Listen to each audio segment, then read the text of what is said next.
Hello, it is Tuesday again, my live video day, and today we're going to talk about your daily routine of your daily healing routine. So what do you do every day if you're someone living with those chronic issues, likely chronic pain?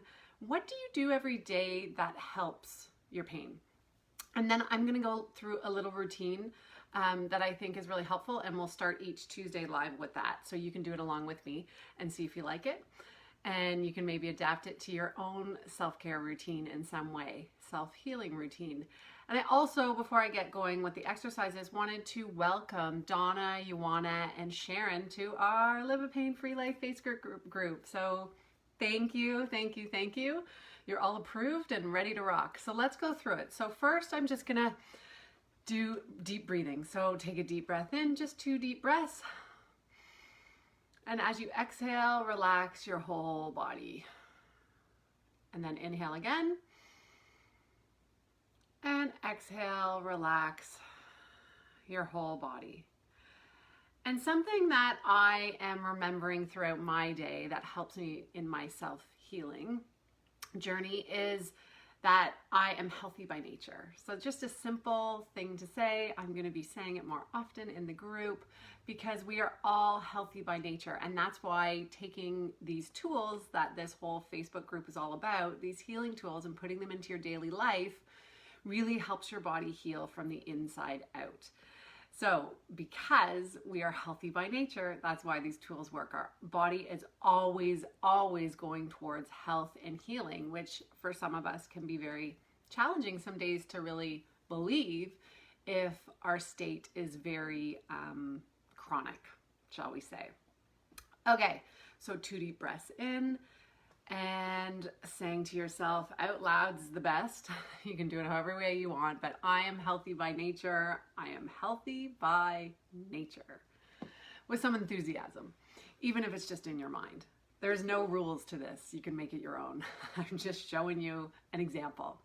And then I'm going to go into the angel breath, which I think is in the units. It's either in my Facebook group or this group. It's in this group where I posted, if you put the unit section, you'll see angel breath exercise.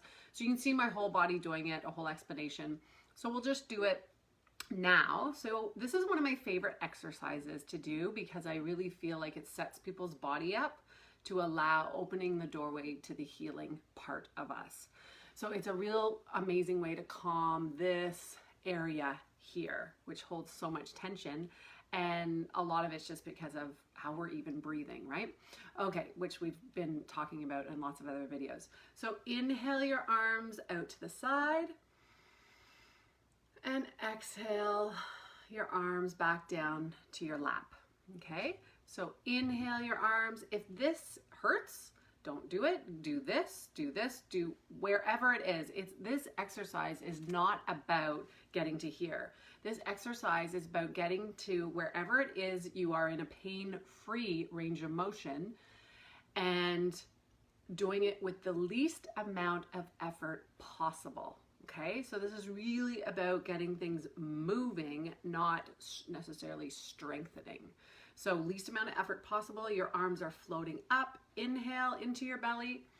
As you exhale, let your belly float in towards your spine. Okay, and do that if it's not doing it on its own, which it likely isn't. And inhale again, arms out to the side, wherever you're comfortable, no pain. Float the arms back down, releasing all the tension here as you do that motion.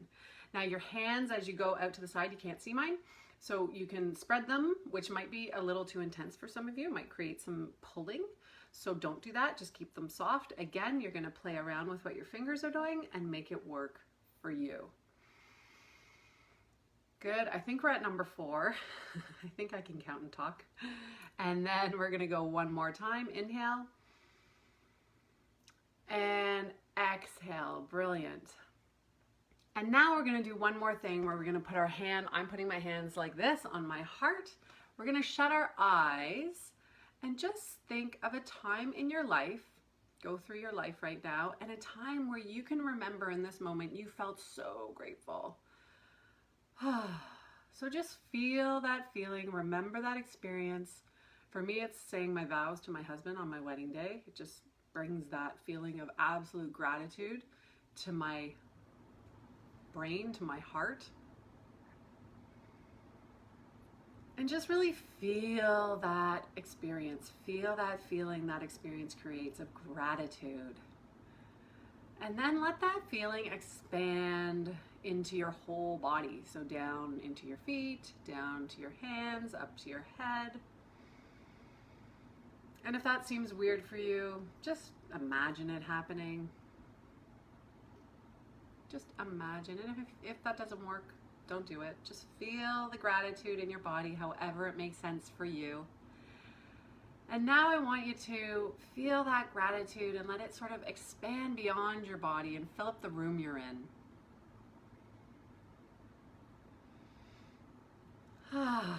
Wonderful.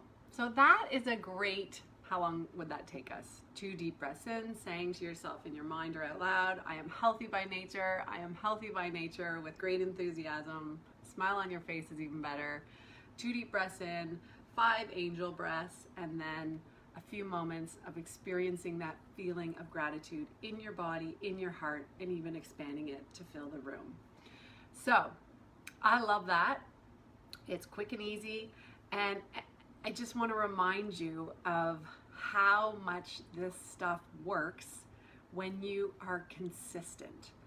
And consistent just means it doesn't mean every single day. Every single day is phenomenal, and if you can do that, amazing. But being consistent, so you miss a day or 2 or a week here, but you always are consistent, you always come back to it.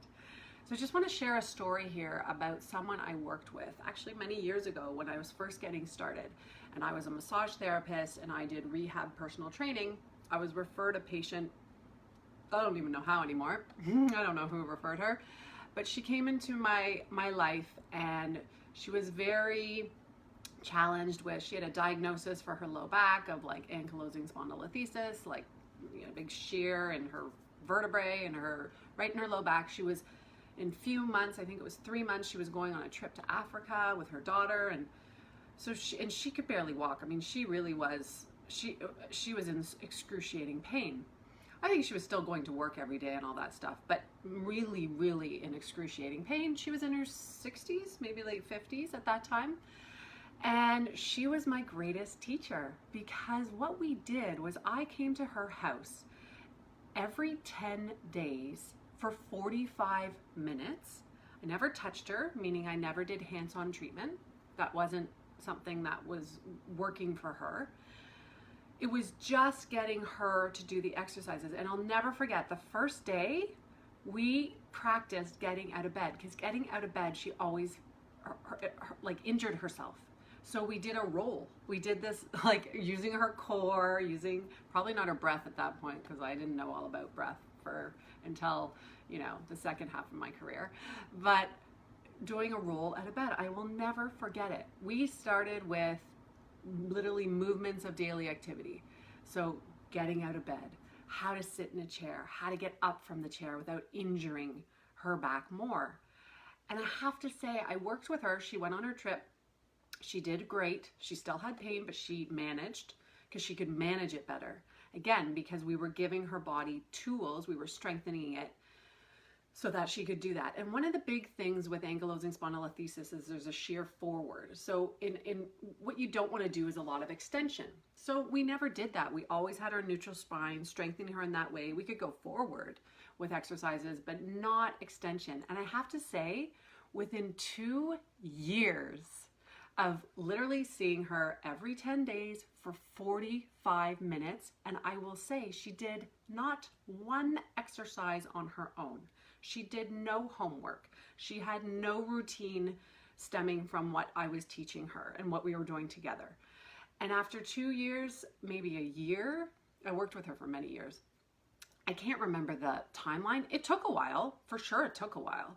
But after a year, I would say between a year and 2, she was pain-free, and she was able to do exercises in extension, which almost wants me, like, it makes me kind of want to cry, because you're just told not to do certain motions when you have certain diagnoses, but it's really about having the right strength and stability and then that's not true.